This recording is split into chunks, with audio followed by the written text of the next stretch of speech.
Well, hello. Good morning, good afternoon, or good evening, depending on which part of the world you're listening from. And welcome to Inspire Yourself with Gill. Without any further ado, we're on. Jill, hello, are you there? Hello, Nick. Yes, I am. Yeah, a bit of a shaky line, but yes, I am here. How are you? I'm very well, thank you. And you? Yeah, really good. Having a good day so far, apart from a bit of technical hitches here and there. So, yeah, good to go. Good to go. Excellent. Part and parcel of it all. Okay, so let's begin. So, tell us all about inspiration, how to inspire yourself, and your views on living a happier, more inspired life. So we got a couple of days, Nick. That would be be a good lengthy one. Well, okay. What is inspiration, and what is it to be inspired? It's a lovely feeling, I think, that you develop within yourself. And people say to me, inspire yourself now. Or, why is it inspire yourself, and why aren't you going to inspire us? And the whole point is that if we can't inspire ourselves on a daily basis, then there will be someone to knock us off our perch for sure on a daily basis. So if we don't learn those skills of getting back to being happy and getting back to being empowered and inspired ourselves, then we're going to end up in a pretty gloomy place. Because without shadow of a doubt, someone on a daily basis or something or some occurrence will happen that will be an irritation to you. And that's every single day, whether it's some road rage or the person in the shop didn't say things nicely to you, or your family or your children. There's all kinds of things that can make us feel uninspired. We can watch television programs and we can feel completely empty after it because it's been totally uninspiring. So the skill, I think, is to learn what actually inspires you, because you're an individual. You're a singular person that is just you, and what inspires somebody else, you might knock you sick. It's not just, well, this is how you inspire yourself. This is the key to it. What you've got to do is find out who you are and what you're about, and how you progress through life, and how happy you feel when you do this or that. So the skill is really to say to yourself, well, I'm going to start right here, right now, today, because I want to feel more inspired on a daily basis. I want to feel happier on a daily basis, more empowered. I want to go out there and I want to love life and notice things and just become part of the great world that we're living in every day. But if you're already in a gloomy place, how do you get out of that? How do you reach for the stars and make your own way? And you hear all these sayings, we create our own reality, and but when you're in that dark, gloomy place, how do you start? How do you make a start to really feel good on a daily basis most of the time? Now, we're all human, aren't we? So we're not going to feel good 100% of the day, every day. But if we can get to a point where those general irritations don't knock us off our perch anymore, then that's going to be a great place to be, a real good feeling place. So I can only tell you really, Nick, the things that I've actually done to develop my own feeling of being inspired and being more empowered in life, because I've had, of years and years of a lack of confidence and a lack of self-esteem and, just the general things that everybody's got. But I decided last year, was around July time last year, when I got the incurable cancer diagnosis, that what the heck was I doing? For those that haven't heard me before, don't worry, I'm benign, so it's all good. So it's a case of, well, I sat there and I thought, I don't want to be unhappy. If this is the end of my life, then I want to make sure that I spend it being empowered, and I'm going to go out and empower other people, and I'm going to like make a point of making somebody smile today, or I'll get I'll do something out of my way to to help somebody else. And I think that was the starting point for me, was maybe I had been a little bit self-obsessed. Oh dear, what an admission. But, maybe up until then, I had been thinking, oh Christ, what am I going to get next? I've had this, I've had that, I've had this. I go from one hospital to another, one scan to another, and, it was all about me and about what I was going through, and how did I feel about having cancer, and how the treatment, and the tiredness, and it was all very, very negative, even though I was battling my way through trying to be positive, with positive affirmations every day. I remember when I got the breast cancer in 2005, I decided to do affirmations, but I was doing it all wrong. I didn't realize at the time. But I was saying things like, I'm not going to get cancer again. I'm not going to get cancer again.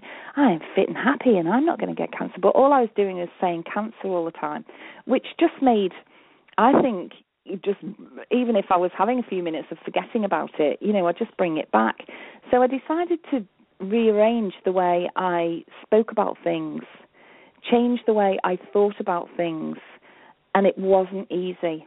Let me tell you, it's been very, very, a lot of disciplined work, but guess what? It hasn't been a chore to do it at all. It's been a revelation to me, and I'm so pleased that at my ripe age of 53, I can now say that I can get myself back to being happy, even though I've had an irritation, even though someone has said something which would have, years ago would have affected me badly. I now think totally differently. And that's because I've actually changed the way I think and the way I say things and the way I absorb other people's problems. I used to be a magnet for taking on board other people's problems and trying to help and trying to put them, put them right and all the rest of it. But you have to realize that if you're not well yourself, you're in no position really to be helping other people. You really do need to take some time for yourself to think, well, hang on a minute, what about me? What is it about me? If you're the mum at home or the dad and you're doing everything for the kids all the time and you're stressing out and you're running them to football and hockey and here, there and flute lessons, and then you've got to cook dinner and then you've got to hoover and do the washing, sooner or later the stress of it all takes its toll. So recognize early in your life, especially if you're a child, recognize it straight away and think, right, okay, let's start doing the things that really make me feel good about myself. And it's been proven now scientifically that meditation really does change the way you use your brain. And it can help you develop your brain immensely. In this month's Scientific American, there's the front page, it says the neuroscience of meditation and how it changes the brain, boosting focus and easing stress. Now, this has been, and I don't think for a minute that I'd get this every week. It was just like sitting there in the magazine rack at Tesco's, and I thought, oh, crikey, there we go. My problem's been solved. Because when I got into doing meditation, I was thinking, this is lovely. Oh, this is Buddhist meditation, or this is, some other religious type meditation. And I was thinking, why don't I really, really believe in the religious side of it, but I was just feeling good listening to it over and over again. And the repetitive nature of the mantras, they're repeated, 108 times, 1,056 times, if you're listening to, say, a Hare Krishna, Hare Rama, then that's repeated and repeated and repeated. And this is how your brain starts to change. Because while you're listening to something like that, you cannot be stressing. Your brain can't focus on it. And doing lovely mind get rid of the mind chatter type relaxation meditations. Give your brain a bit of a day off, well, not even a day off, a few minutes off, just have a few minutes off. And the more you do it, the less you're stressing. And I got into doing sort of nature meditations where I would just, because I was a bit housebound for a while because I'd had major operations. So I was looking out of the window thinking, right, okay, what can I focus on today that is going to cheer me up? And I thought, let's look at all the things that I'm grateful for, everything out the window, so I'd start to focus on the raindrops and the sunshine, hopefully, if it came out, all the leaves on the trees and how they swayed with the wind, how the grass was growing, how whatever I could see, there was a little flower peeking up or a little weed. I was thinking, oh, there's a little weed there. Instead of thinking, oh, crikes, I need to go out and pull that weed up, I would think, oh, what a cute little weed. It's actually quite sweet, really. It's green and it's lovely. And I was trying to train my brain to be much more happy and positive rather than negative and restrictive and going against the nice flow of life. And then I listened to a lot of talks, TED Talks. I started educating myself with great people that have been through illnesses and come out the other end. I did juicing. Now, juicing, I think, has been phenomenal in the shift in my health because not only was I training my brain, I was also putting the good stuff into my body. I was really, really putting in it on a daily basis, lots and lots of good nutrition, plant food. And my energy levels started to rise. And after a year and a bit, I've now got more energy than I had 10 years ago. So I know that my mitochondria has changed. The way I'm using my brain has changed. So put the two together and you start to feel really good because not only have you got the good, healthy feeling that you've got energy to go exercising and go walking and go to work and give talks or do whatever your day involves, but you've also got that instant, okay, there's an irritation, let's get back to happy. What am I going to do? And the easiest way is to do breathing techniques. Say if you wake up in the middle of the night, that's one of the problems I hear a lot from people that are stressed, is that they wake up in the night and they can't get back to sleep. The easiest, loveliest little meditation is to focus on your breathing, just in and out. How lovely it is. And I was talking to a woman only the other day, and she said, oh, yeah, I do that. And I said, oh, right. I said, well, what do you do? And she said, well, I say to myself, this is going to help me get to sleep. And I said, well, try saying it in a softer tone, like, oh, this is lovely. This is really going to help me get to sleep. Because there was resistance in a sort of positive way. It was difficult because when you're desperate to get to sleep, you're desperate, aren't you? So you have to let go of the resistance so that you can just flow into being back to sleep rather than thinking, well, I'm not asleep yet, am I? Ew, flipping heck, I've breathed, and look at me, I'm still awake. Let go of the resistance to anything, and then you can start flowing. And that's an expression that you use a lot as well with certain people, that if they're not flowing with life and they're trying to, Esther Hicks would say this, swim upstream, then stop and think, well, just let's get back to flowing. It's too difficult what I'm trying to do, so is it right? And I started turning things around so that I would no longer paddle away up the stream, working, trying to get to the place that I thought I wanted to be. I just thought, no, get off here. Get off the boat. Get off the bus. Whatever you're on, get off it and just start to do, even if you just sit and breathe for a minute. That's a great start. Because people say to me, I haven't got time for meditation. I haven't got time to do this. And I'm saying, well, try and make the time. Because sooner or later your body gives. And if you're not looking after yourself, a few deep breaths is a lovely alkalizing feeling. You're just flowing with it and paying attention to the way the air goes in. And if you've got an ache or a pain, draw the air and the energy into that area so that you can really relax it. And then your body can heal. Your body really can heal itself. The huge belief as well in that you can do something. I can do this. I'm already well.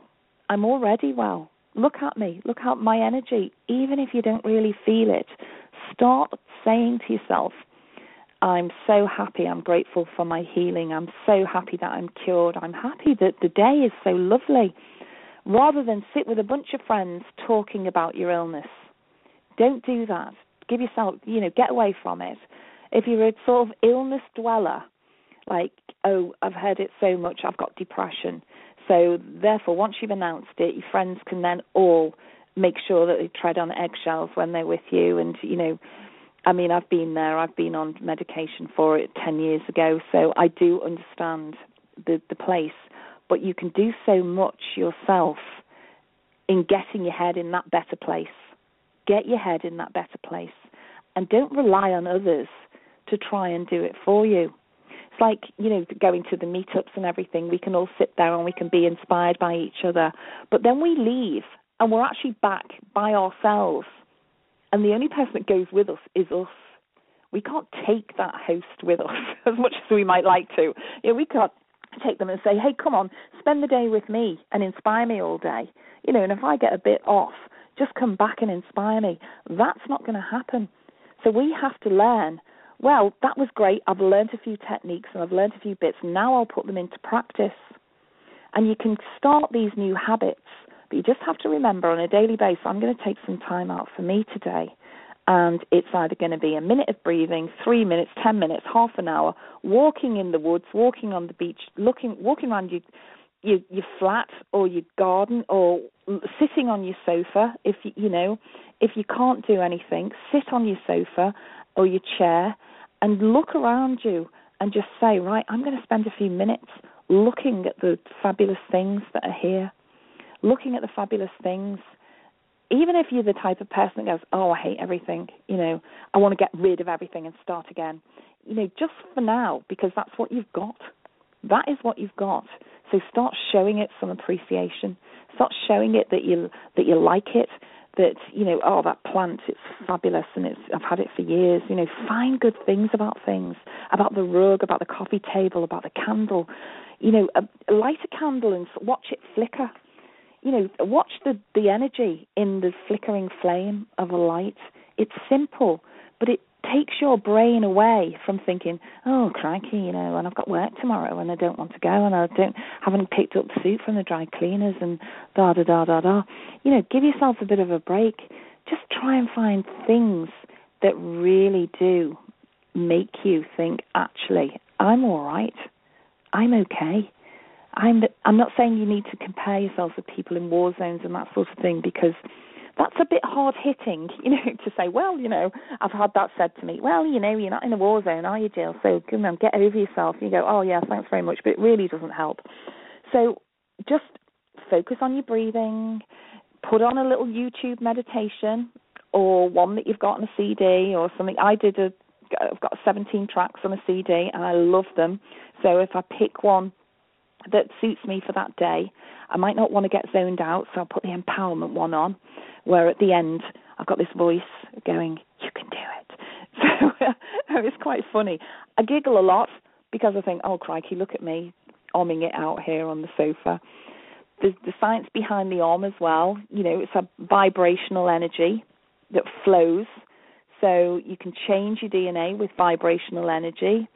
It's proven now. So there's a heck of a lot of work that you can do yourself easily. Just go very easily with it, ridding yourself of negativity. And when you notice yourself doing that, turn it round. Just turn it round really easily and say, it doesn't make me feel good thinking about that. Let's get back to thinking about something that makes me feel good. So you shift your focus from the negative thing to the thing that you want. What do you want? Focus on it. Think about it. Draw attention to it. Love it. Start living it. Start breathing it. Start enjoying it. Feel the taste of it. It's just an incredible feeling that you can shift from thinking, well, I haven't got that yet, to think how great it'll be when you have got it. In fact, start imagining that you've already got it. So thoughts give us pain. Thoughts give us doubt. They can screw with your mind, these thoughts. Sit back and think, well, actually, that's only a thought. It's not real. It's not here standing in front of me. It's a thought. So once you learn how to shift your focus from the negative thoughts to coming back to being lovely, positive thoughts, you can actually start being more mindful about how your day is going to go. Like in the morning, it took me ages to get into the habit of it because I kept forgetting because I've just woken up. But in the morning now, when I wake up, I think, right, I'm going to have a great day today. I started doing it with the kids when they were young, and there was clapping of hands and shouting around the landing and, today we're going to have a great day. But then we all forget. We go off, and the kids don't live at home anymore, and you go off and you forget. But now I've forced myself. I stuck a sticky note on the lamp to remind me to say, today I'm going to have a great day today. I'm really going to have a great day. And I take a few deep breaths and a smile.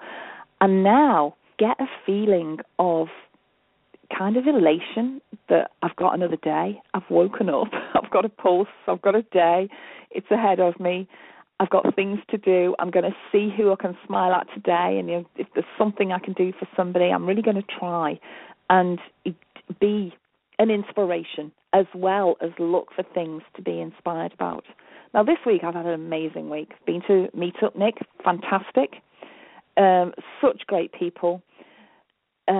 With stories that you think, crikey, they're fantastic. And then, the day after, you think, right, something great's going to come my way. And I got an invitation to go and see Joe Cross in his film last night in Liverpool. He's the one that did Fat, Sick and Nearly Dead, and this is his second one. He does a lot of juicing. And as much as I hadn't seen his films before, it endorsed what I'm doing with the juicing and the blending and the eating of predominantly plant food.